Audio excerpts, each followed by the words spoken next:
صحیح بخاری کتاب الاستسقاء international numbering کے مطابق 1010 نمبر حدیث ہے کہ سیدنا عمر فاروق رضی اللہ تعالیٰ عنہ کے مبارک زمانے میں جب قحط پڑ جاتا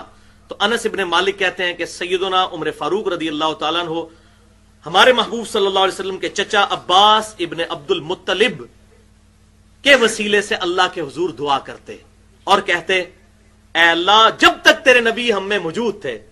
ہم ان کے ذریعے تیری طرف توسل اور وسیلہ اختیار کرتے تھے، یعنی ان کی دعا کی برکت سے تو ہم پہ بارش نازل فرما دیتا تھا، اب ہم تیرے نبی کے چچا کو لے کر آئے ہیں، حضور صلی اللہ علیہ وسلم کے چچا کو ساتھ لے کر جاتے تو ان سے دعا کرواتے، انس ابن مالک کہتے ہیں بارش نازل ہو جاتی۔ تو سیدنا عمر نے یہ عقیدہ دے دیا کہ اگرچہ آپ صلی اللہ علیہ وسلم قبر مبارک میں برزخی حیات کے ساتھ زندہ ہیں لیکن آپ ان سے کمیونیکیشن نہیں کر سکتے، اسی لیے کہا نا جب تک وہ ہم میں موجود تھے دنیا کے اندر، اب ہماری ڈائریکٹ کمیونیکیشن نہیں ان سے ہو سکتی۔ بسم اللہ الرحمن الرحیم نحمدہ ونصلی ونسلم علی رسولہ الکریم۔ محترم حضرات، ابھی آپ نے سنا انجینئر مرزا علی بخاری شریف کی حدیث پاک کو لے کر یہ بتانا چاہتے کہ سیدنا عمر بن خطاب رضی اللہ تعالیٰ عنہ نے یہ عقیدہ ظاہر فرما دیا، ان کا یہ عقیدہ تھا، اور لوگوں کو بھی یہ بتانا چاہتے ہیں کہ نبی کریم صلی اللہ تعالیٰ علیہ وسلم کے وصال شریف کے بعد ان کا وسیلہ لینا جائز نہیں اور نہ ہی کوئی کمیونیکیشن جائز ہے۔ اب پہلی بات تو یہ کہ مرزا نے جو حدیث پاک کا ریفرنس دیا جس کا ترجمہ یوں بتایا کہ حضرت عمر بن خطاب رضی اللہ تعالیٰ عنہ نے اس طرح فرمایا، یا اللہ جب تک تیرے نبی ہمارے درمیان موجود تھے تو آپ کی اطلاع کے لیے یہ جملے حدیث پاک میں موجود نہیں، یعنی جب تک ہمارے درمیان موجود تھے یہ جملے حدیث پاک میں نہیں۔ اب رہی بات حضرت عمر بن خطاب رضی اللہ تعالیٰ عنہ نے یہ کب فرمایا اس حدیث پاک میں کہ اے اللہ چونکہ تیرے نبی صلی اللہ علیہ وسلم کا وصال ہو چکا، چونکہ یہ جائز نہیں کہ وفات شدہ لوگوں کا وسیلہ پیش کیا جائے تیری بارگاہ میں، اگرچہ وہ تیرے مقرب بندے ہیں، اگرچہ رسول ہمیشہ رسول رہتا ہے، اگرچہ نبی ہمیشہ نبی رہتے ہیں، پھر بھی یہ جائز نہیں اس لیے ہم حضرت عباس کا وسیلہ پیش کرتے ہیں، یہ تو نہیں فرمایا۔ جب حضرت عمر نے یہ نہیں فرمایا تو یہ مرزا ہوتا کون ہے اپنی طرف سے پیش کرنے کے لیے کہ ان کا کہنے کا مطلب یہ ہے کہ نبی کریم صلی اللہ علیہ وسلم کا وسیلہ وصال شریف کے بعد لے نہیں سکتے۔ اس کے برعکس حضرت عمر بن خطاب رضی اللہ تعالیٰ عنہ کے مبارک الفاظ یہ بتاتے ہیں کہ وہ وسیلے کے قائل تھے حضور علیہ الصلوۃ والسلام کے وصال شریف کے بعد بھی۔ کیوں؟ ان کے الفاظ کو غور سے سنیے۔ حضرت عمر بن خطاب رضی اللہ تعالیٰ عنہ نے یوں فرمایا، اللہم انا کنا نتوسل الیک بنبینا، اے اللہ ہم ہمارے نبی صلی اللہ علیہ وسلم کا وسیلہ تیری بارگاہ میں پیش کرتے تھے،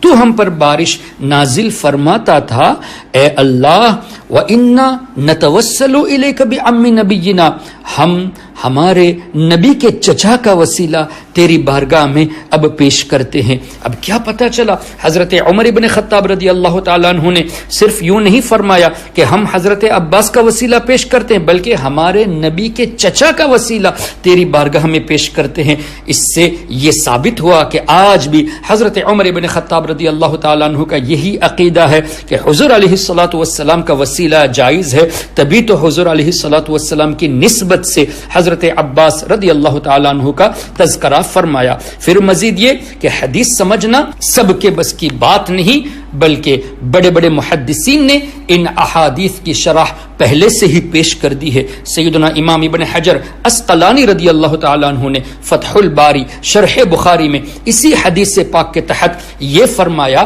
کہ اس قصہ حضرت عباس رضی اللہ تعالیٰ عنہ سے یہ ثابت ہوتا ہے کہ اللہ تبارک و تعالیٰ کے نیک بندوں کا اور اہل بیت اطہار کا وسیلہ پیش کرنا اللہ کی بارگاہ میں یہ مستحب ہے۔ سبحان اللہ، کیا پتہ چلا نبی کا وسیلہ تو جائز ہے ہی، تبھی تو حضرت عمر رضی اللہ تعالیٰ عنہ نے حضور علیہ الصلوۃ والسلام کی نسبت کر کے حضرت عباس کو پیش کیا، اور یہ بھی جائز، یہ بھی ثابت ہوا کہ اللہ کے نیک بندوں کا، اولیاء کرام کا اور اہل بیت اطہار کا وسیلہ لینا یہ بھی جائز ہے۔ پھر مزید دوسری روایات میں اور اسی شرح بخاری میں امام ابن حجر عسقلانی رضی اللہ تعالیٰ عنہ نے بھی نقل فرمایا کہ حضرت عباس رضی اللہ تعالیٰ عنہ نے اس طرح بھی فرمایا کہ اے اللہ تبارک و تعالی، یہ قوم میری طرف متوجہ اس لیے ہوئی ہے کہ میری نسبت تیرے نبی صلی اللہ تعالیٰ علیہ وسلم کے ساتھ ہے۔ کیا پتا چلا یا اللہ تیرے نبی کی نسبت کی لاج رکھ لے،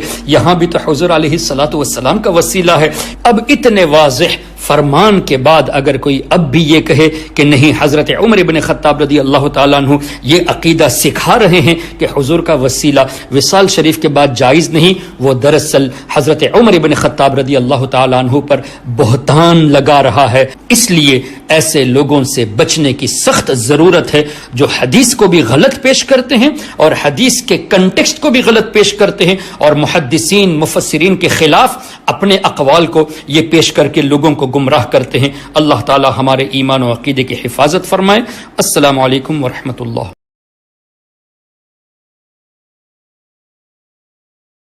اگر آپ نے ابھی تک ہمارا چینل سبسکرائب نہیں کیا تو ہمارے چینل کو سبسکرائب کر لیں